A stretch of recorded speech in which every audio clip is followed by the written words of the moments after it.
ప్రతి సంవత్సరం బోనాల పండగకు వచ్చి అమ్మవారిని దర్శనం చేసుకుంటానని కాంగ్రెస్ నేత ఫిరోజ్ ఖాన్ అన్నారు.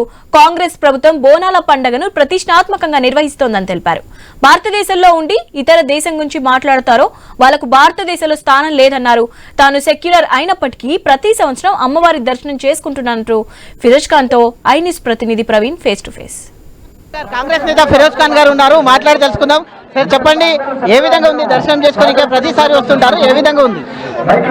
ఇప్పుడు నేను చెప్పేది బోనాల పండుగ కి కులం లేదు, మతం లేదు. అమ్మ అందరికి పిలుస్తారు, అందరు రావాలి. ఇది మొత్తం తెలంగాణకి బిగ్గెస్ట్ ఫెస్టివల్ అండ్ ఇది ఒక బ్రాండ్ తెలంగాణ ఫెస్టివల్. ఎందుకంటే మతం కులం ఉండదు.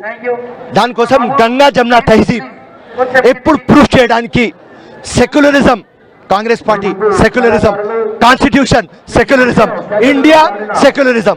దానికోసం చర్చ్ కానీ, మందిర్ కానీ, గురుద్వారా కానీ, మస్జిద్ కానీ ఎప్పుడు పిలిస్తే నేను పోతా. అందరు పొలిటీషియన్కి ఒకటే రిక్వెస్ట్ పెడతా, మెహర్బానీ చేసుకొని డివైడ్ అండ్ రూల్ చేయకండి, యునైట్ అండ్ లీడ్ చేయండి. కులం మతం మద్దు మనకు డెవలప్మెంట్ కావాలి. మన తెలంగాణ, హైదరాబాద్, హిందుస్థాన్ ఫ్యూచర్ కావాలి. అందరు చల్లగా ఉండాలి, అందరు బాగుండాలి. ముస్లిం అయి ఉండి మీరు ప్రతి సంవత్సరం దర్శించుకుంటున్నారు కాబట్టి ఏం చెప్పదలుచుకుంటున్నారు? హిందూ ముస్లిం అనే గొడవ లేకుండా ఏం చెప్పదలుచుకున్నారు? యూనిటీతో ఉండాలి. అందరికి చెప్పేది నేను, కొంతమంది ఉంటారు తిక్క ఫెలోస్, వాళ్ళకు హిందుత్వం ఉంటుంది, వాళ్ళకు ఇస్లాం ఉంటుంది. వద్దురా భయ్, మనం ఇండియాలో ఉన్నాం, లేకుంటే నువ్వు పాకిస్తాన్ వెళ్ళిపో. ఇక్కడ యూనిటీ ఇంపార్టెంట్, మన కల్చర్ ఇంపార్టెంట్, మన ట్రెడిషన్ ఇంపార్టెంట్. ఇది నేను ఇచ్చేది మెసేజ్. ప్రభుత్వ ఏర్పాట్లు ఎట్లా ఉన్నాయి? కాంగ్రెస్ ప్రభుత్వం తెలంగాణ రాష్ట్ర వ్యాప్తంగా బోనాల పండుగను ప్రతిష్టాత్మకంగా నిర్వహిస్తుంది, ఏ విధంగా? నా లెక్క ప్రకారం జబర్దస్త్. ఎందుకంటే ఎవరు కంప్లైంట్ చేయలేదు నాకు. ఆర్ఎన్బి కానీ, మున్సిపల్ కానీ, ఎండోర్మెంట్స్ కానీ ఎవరు నాకు కంప్లైంట్ పెట్టలేదు అండ్ పబ్లిక్ కూడా కంప్లైంట్ పెట్టలేదు. జబర్దస్త్ ఉన్నది. బోనాల పండుగ గురించి పబ్లిక్ ఏం చెప్పదలుచుకుంటారు?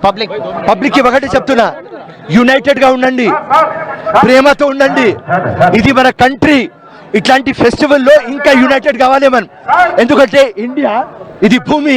నువ్వు ముస్లిం, నువ్వు క్రిస్టియన్, నువ్వు హిందూ అడగదు కదా, ఇదే ఇండియా. సో అమ్మ కూడా అడగదు కదా. సో దానికోసం రాజకీయం వద్దురా తమ్ముడు, రైట్? నేను ఫిరోజ్ ఖాన్, ఎస్, కానీ ఫిరోజ్ ఖాన్ ఒక హిందుస్థానీ. అమ్మ పిలిపించింది, తప్పకుండా వస్తా. ఇంకా ఒక మాట చెప్తున్నా, అమ్మ ఏ రోజు మీకు పిలుస్తారు ఆ రోజు మీరు వస్తారని, అది కూడా గ్యారెంటీ ఇస్తున్నా. రైట్? ఖచ్చితంగా హిందూ ముస్లిం అనే తేడా లేదు, ఎప్పుడు కూడా అమ్మవారిని దర్శించుకుంటాను. ఖచ్చితంగా ఇది భారతదేశం, దీంట్లో ఉండే వాళ్ళందరూ కూడా భారతీయులే ఇక్కడ ఉండాలి. ఒకవేళ భారతీయులు కానటువంటి ఎవరైతే ఉంటే కూడా వాళ్ళకి ఇండియాలో స్థానం లేదు అంటూ కూడా ఫిరోజ్ ఖాన్ తెలుపుతున్నటువంటి సందర్భం మనం చూస్తూ ఉన్నాం. కెమెరా పర్సన్ కృష్ణతో ప్రవీణ్, ఐ న్యూస్, హైదరాబాద్.